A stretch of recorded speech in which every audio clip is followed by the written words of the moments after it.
अगर आपने मेरे चैनल को सब्सक्राइब नहीं किया है तो लाल बटन दबाकर सब्सक्राइब करें और बराबर में जो बेल आइकन है इसे भी ज़रूर क्लिक कीजिए। ऐसा करने से आपको मेरी रेसिपी सबसे पहले देखने मिलेगी, वो भी फ्री में। और रेसिपी अच्छी लगे तो लाइक ज़रूर कीजिए। अस्सलाम वालेकुम एंड हेलो दोस्तों, मैं ज़ुलेखा अरफात ज़ुलेखाskichen.com से। चलिए आज बनाते हैं मुंबई का फेमस मसाला पाव। उसके लिए फ्राई पैन के अंदर 3 टेबलस्पून मक्खन डालिए और 1 टेबलस्पून तेल डालिए। उसमें अब मैं डाल देती हूँ 3/4 टेबलस्पून भरकर बारीक कटे हुए लहसुन और आधा टेबलस्पून भरकर बारीक कटा हुआ अदरक।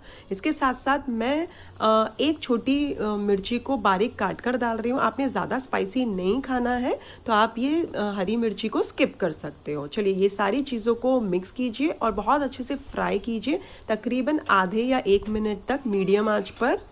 जब तक ये फ्राई हो रहे हैं, ये मैं बता दूं, ये 3 टमाटर बारीक कटे हुए और ये 3 प्याज बारीक कटी हुई है। ये जब आधा या 1 मिनट हो जाए लहसुन और हरी मिर्ची और वो फ्राई करके, तो ये सारी प्याज डाल दीजिए छुंदा और इसे भी फ्राई कीजिए मीडियम आंच पर। आपने तब तक फ्राई करना है जब तक ये ट्रांसपेरेंट ना हो जाए, कच्ची पक्की ना हो जाए। जब तक ये कच्ची पक्की हो रही है, मैं ये 3 शिमला मिर्ची छोटी छोटी हैं, इन्हें बारीक काट लेती हूँ धोकर। जब प्याज कच्ची पक्की हो जाए तो ये बारीक टमाटरों को कटे हुए ये डाल दीजिए। वैसे मैंने इनकी छील निकाल ली थी। अच्छा, चूल्हा मीडियम आंच पर रखिएगा। अब मिक्स कीजिए और समझिए ना आधा मिनट ही इसे फ्राई कीजिए इसमें। उसके बाद डाल दीजिए शिमला मिर्च जो हमने बारीक कटी हुई अभी काटी है, ये सारी डाल दीजिए। इसे भी बहुत अच्छे से मिक्स कर लीजिए। तकरीबन आधा मिनट से 1 मिनट तक फ्राई कीजिए और अब डाल दीजिए नमक स्वाद अनुसार। 3/4 टीस्पून लाल मिर्ची का पाउडर। वैसे ये कश्मीरी, अगर आपको ज़्यादा स्पाइस नहीं चाहिए तो आप 1/4 टीस्पून ही डालिएगा।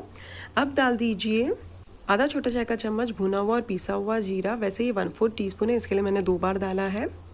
1/4 टीस्पून धनिए का पाउडर और आधा छोटा चाय का चम्मच गरम मसाले का पाउडर। अगर आपको ज़्यादा स्पाइसी नहीं चाहिए तो 1/4 टीस्पून ही गरम मसाले का पाउडर डालिएगा और 1/4 टीस्पून चाट मसाला। सारी चीज़ों को मिक्स कर लीजिए बहुत अच्छे से।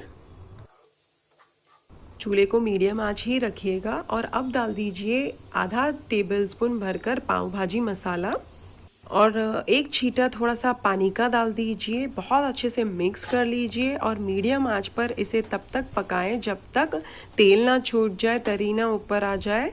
बहुत अच्छे से बार बार इसे चलाते रहिए।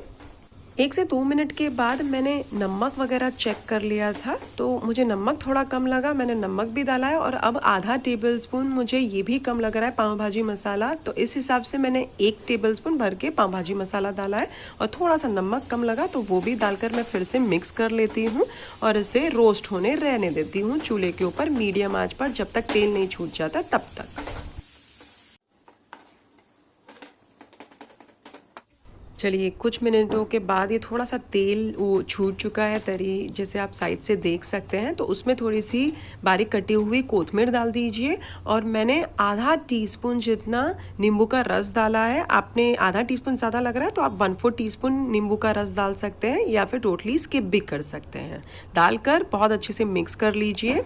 ये जो मिक्सचर है ये बहुत अच्छे से रेडी हो चुका है, नमक वगैरह भी परफेक्ट है, तेल भी छूट चुका है। तो मैं चूल्हा वैसे तो बंद कर देती हूँ, लेकिन आप यहीं से ही कंटिन्यू कीजिएगा।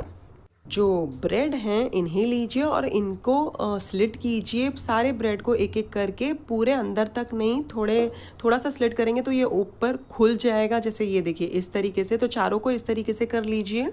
अब ये जो सब्जी है इसे सारी को एक साइड पे कर दीजिए। चलिए अब सारे ब्रेड एक एक करके उनके अंदर मक्खन लगा दीजिए बहुत अच्छे से।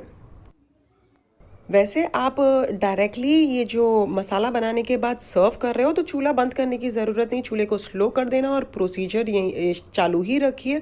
और अगर हाँ बाद में लेटर ऑन सर्व कर रहे हो तो चूल्हा बंद कर दीजिए। सर्व का टाइम आए तब इस तरीके से चूल्हा चालू करके मीडियम आंच कर दीजिए।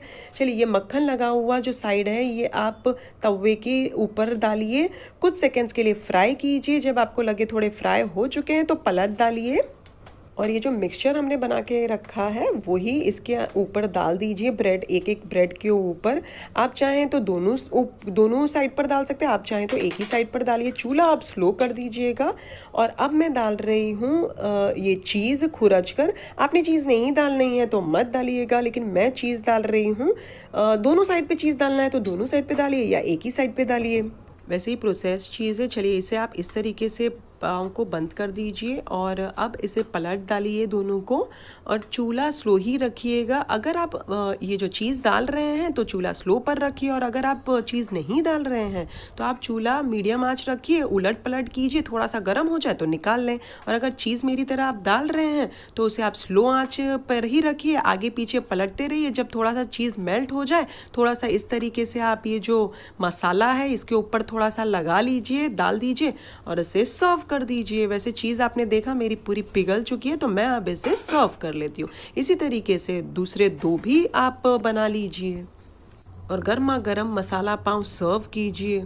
1 से 2 पॉइंट शेयर करनी थी। ये जैसे चटपटा आपको लग रहा है, थोड़ा सा स्पाइसी भी है, तो आप स्पाइस अपने हिसाब से एडजस्ट कीजिए। जैसे मैंने आगे आपसे कहा, जो मिर्ची वगैरह है उसे अपने हिसाब से एडजस्ट कीजिए।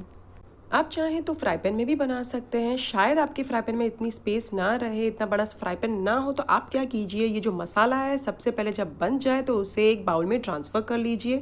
फिर यही पैन के अंदर, जो आप पैन ले रहे हो उसमें ब्रेड को रोस्ट कर लीजिए मक्खन डालकर। उसके बाद ब्रेड को निकाल कर ब्रेड में फिलिंग डाल दीजिए और वापस वही चूल्हे के ऊपर डालकर उसे रोस्ट कर लीजिए जब तक चीज़ मेल्ट ना हो जाए तब तक। आप चाहें तो थोड़ी कोथिमीर डाल के सर्व कर सकते हैं या फिर थोड़ी सेव डाल के सर्व कर सकते हैं। चलिए फिर से हाजिर होंगे एक नई शानदार रेसिपी के साथ। अंटिल देन टेक केयर, अल्लाह हाफिज़।